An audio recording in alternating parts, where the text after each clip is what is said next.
Livro Jesus, Aquele que Cura, de E.W. Kenyon. Capítulo 9. Métodos de cura. Há 5 maneiras em que as curas são obtidas por meio da palavra. Será interessante observá-las. No capítulo anterior, chamei sua atenção para o fato de que a igreja primitiva usava a cura como um meio de fazer propaganda do Evangelho, bem como de abençoar o povo. João 14, 13 e 14 pode ser usado como referência a isso. E tudo quanto pedirdes ou requisitardes em meu nome, eu farei, para que o Pai seja glorificado no Filho. Se pedirdes alguma coisa em meu nome, eu farei. Se uma dor chegar, você dirá: no nome de Jesus Cristo, deixe o meu corpo, e a dor precisará ir. Você é Senhor sobre o seu próprio corpo, você o governa. Você tem o direito à liberdade da dor ou da doença. Nesse nome você ordena que ela saia. Você não está exigindo isso do Pai, porque foi o Pai que lhe deu autoridade sobre estas forças demoníacas. Você pode usar o nome para quebrar o poder do adversário sobre os não salvos e tornar fácil para eles aceitarem a Cristo. Nesse nome, aqueles que creem imporão as mãos sobre os enfermos e eles ficarão curados. Todo crente deve entender claramente que tem direito à perfeita libertação da mão do seu inimigo, nesse nome. Segundo método. Um segundo método é encontrado em Marcos 16, 18. Em meu nome imporão as mãos sobre os enfermos e ficarão curados. O crente tem em si a natureza de Deus. Ele tem em si a vida de Deus. O Espírito habita nele. É esse poder que flui através de suas mãos no nome de Jesus e cura o enfermo. Às vezes isso é acompanhado por manifestações. A pessoa sente a vida de Deus sendo derramada através de seu corpo. Outras vezes não há nenhuma manifestação. Não faz nenhuma diferença se há ou não qualquer testemunho dos sentidos. Aqueles que creem imporão as mãos sobre os enfermos e eles ficarão curados. O mesmo poder que está no crente pode ser exercido no nome de Jesus em favor de um enfermo que está no lugar distante. No momento em que ele ora no nome, o poder curativo de Deus alcança aquela pessoa e ela é curada. Terceiro método. Um terceiro método é para o crente carnal, isto é, o crente governado pelos sentidos e não pela palavra. Em 1 Coríntios 3, do 1 ao 3, chama esse crente de menino em Cristo. Tiago 5,14 diz: está alguém entre vós doente? Chame os presbíteros da igreja e orem sobre ele, ungindo-o com azeite, em nome do Senhor, e a oração da fé salvará o doente, e o Senhor o levantará, e se houver cometido pecados, ser-lhe-ão perdoados. Esse versículo não é para os crentes maduros, mas para aqueles que nunca desenvolveram sua vida espiritual de forma a assumir o seu lugar em Cristo. É para aqueles que precisam depender dos outros para que orem por eles. Quarto método. Um quarto método de cura é encontrado em João 16, 23 e 24. E naquele dia nada me perguntareis. Na verdade vos digo que tudo quanto pedirdes a meu Pai, em meu nome, Ele vô-lo-á de dar. Até agora nada pedistes em meu nome. Pedi e recebereis, para que a vossa alegria se cumpra. Todo crente tem o direito de pedir ao Pai pela cura ou por qualquer outra bênção. E se ele pedir no nome de Jesus, terá a absoluta garantia de que o Pai ouvirá e responderá à sua petição. Quinto método. Um quinto método de cura é encontrado em Mateus 18, do 18 ao 20. Se 2 de vós concordarem na terra acerca de qualquer coisa que pedirem, isso lhes será feito por meu Pai que está nos céus. Porque onde estiverem 2 ou 3 reunidos em meu nome, aí estou eu no meio deles. Onde 2 estão unidos e estão demandando no nome de Jesus a cura de entes queridos, é garantido que a oração seja respondida.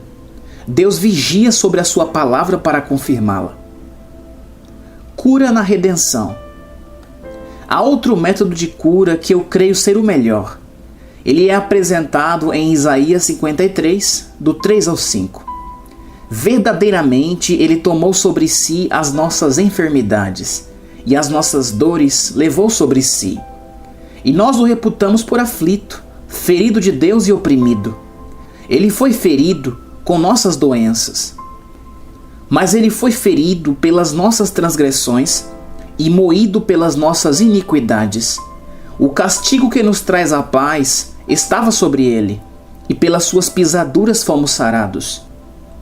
1 Pedro 2,24 diz assim: levando ele mesmo em seu corpo os nossos pecados sobre o madeiro, para que, mortos para os pecados, pudéssemos viver para a justiça, e pelas suas feridas fostes sarados. Mateus 8, 16 e 17 diz assim: para que se cumprisse o que fora dito pelo profeta Isaías, que diz: ele tomou sobre si as nossas enfermidades e levou as nossas doenças. Esses versículos provam que a cura é nossa. Simplesmente sabemos que por suas feridas somos curados. Agradecemos o Pai por nossa perfeita libertação. Não é necessário que oremos ou peçamos ao Pai que nos cure. Sabemos que Ele disse: pelas suas pisaduras fomos sarados. As aflições em nossos corpos foram colocadas sobre Jesus. Ele as levou. Não precisamos levá-las. Tudo o que precisamos fazer é reconhecer e aceitar o fato. Recusamos permitir a doença em nossos corpos. Estamos curados.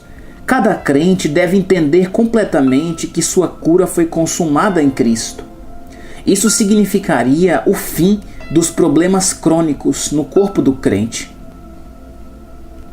Capítulo 10. Jesus, aquele que cura. Se não fosse por aquilo que chamamos de consciência de pecado, teríamos fé. E se nós tivéssemos fé, obteríamos a nossa cura. Alguém diria: mas a palavra não parece ser real para mim. Eu a leio e então digo: por suas feridas sou curado. No entanto, em minha mente ouço outra voz dizendo: mas a dor ainda está aí. Descubro então que estou continuamente dando 2 testemunhos, um com os meus lábios e outro com o meu intelecto. Devemos compreender plenamente que não importa qual a posição que alguém detenha no céu. Se não tiver fé, não lhe adiantará nada. Não importa quais são os privilégios de um homem, se a mão da fé estiver paralisada, ele não poderá se apoderar deles. Enquanto ele for governado pela consciência de pecado, não terá nenhum senso de redenção. Ele estará sob condenação. Satanás o governará. Enquanto Satanás governa, a fé fica retraída e pouco desenvolvida. Ao longo de toda a revelação paulina, desde Romanos até Hebreus, uma redenção completa é ensinada. Há uma perfeita redenção. Satanás foi vencido. Hebreus 2,14 diz: e visto como os filhos participam da carne e do sangue, também ele participou das mesmas coisas, para que, pela morte, aniquilasse o que tinha o império da morte, isto é, o diabo. Ele está despojado de sua autoridade. Em Apocalipse 1,18, Jesus diz triunfalmente: eu estive morto, mas eis que estou vivo para todo sempre. Amém. E tenho as chaves da morte e do inferno. Satanás tornou-se nada. Sua habilidade foi paralisada, como diz Colossenses 2,15. E, despojando os principados e potestades, o expôs publicamente e deles triunfou em si mesmo. Assim, Satanás não tem mais nenhum domínio sobre nós. Romanos 6,14 diz: o pecado não terá domínio sobre vós. Se a redenção não nos liberta da consciência do pecado, ela não é melhor que o judaísmo. Se ela não pode nos libertar agora da condenação, Deus e Cristo falharam. Satanás se tornou o dominador.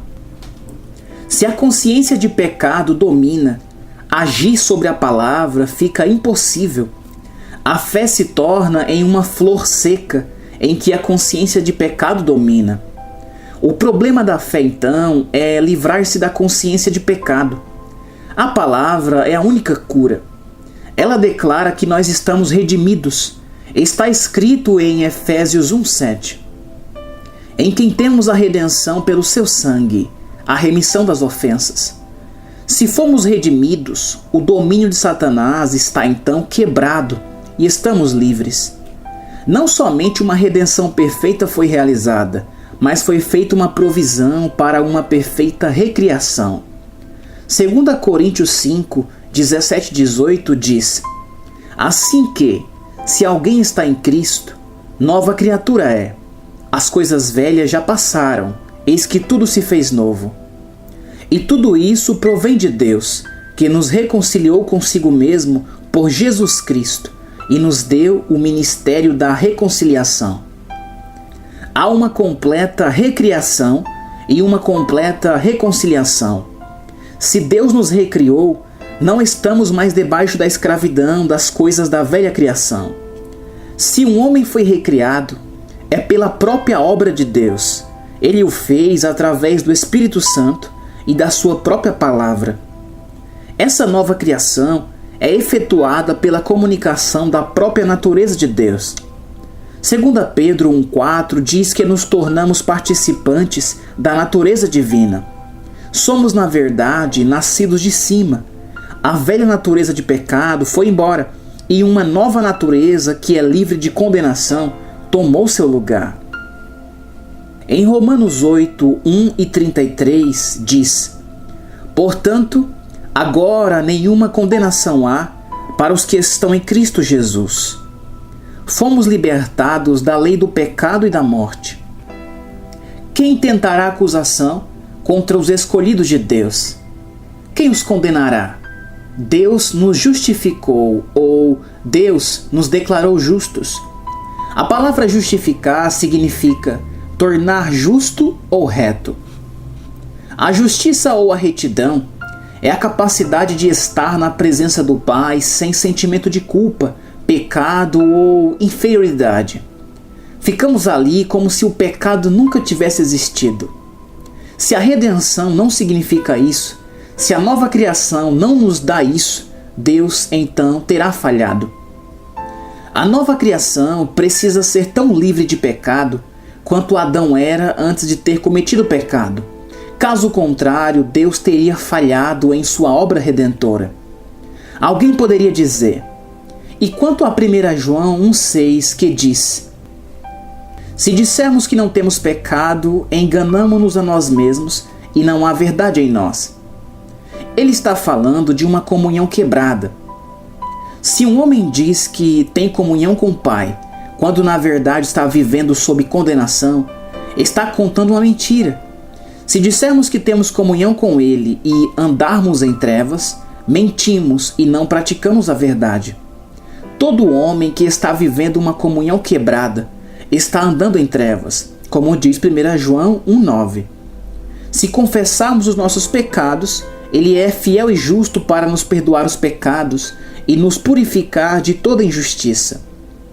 Se dissermos que não pecamos quando estamos vivendo fora da comunhão, estamos dizendo uma inverdade.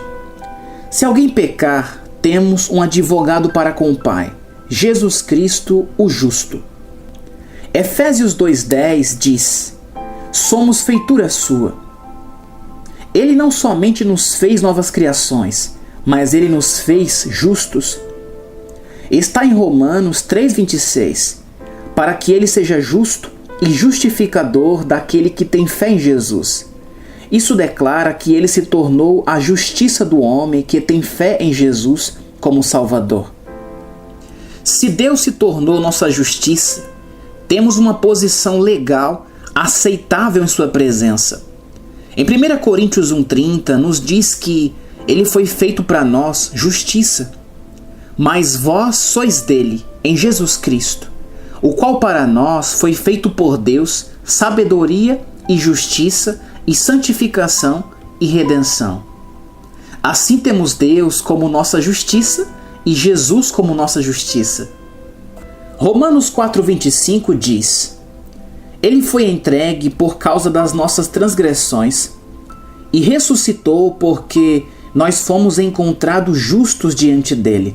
Tradução nossa. Romanos 5,1 diz: Justificados, pois, mediante a fé, temos paz com Deus por meio de nosso Senhor Jesus Cristo. 2 Coríntios 5,21 diz: Aquele que não conheceu o pecado, o fez pecado por nós, para que nele fôssemos feitos justiça de Deus. Ele não somente se torna a nossa justiça, mas agora também nos torna a sua justiça, por meio de um novo nascimento, uma recriação. Estamos diante dele reconciliados, sem condenação e em comunhão com ele. Se a Bíblia significa alguma coisa, significa exatamente o que diz. O crente tem o direito legal de estar na presença do Pai, isento de condenação. Se ele pode fazer isto, então agir sobre a palavra é possível. Se é possível agir sobre a palavra, tudo o que nos pertence em Cristo se torna imediatamente disponível. Quando Jesus ressurgiu dentre os mortos, deixou atrás de si um Satanás eternamente derrotado. Sempre pense sobre Satanás como aquele que foi eternamente derrotado.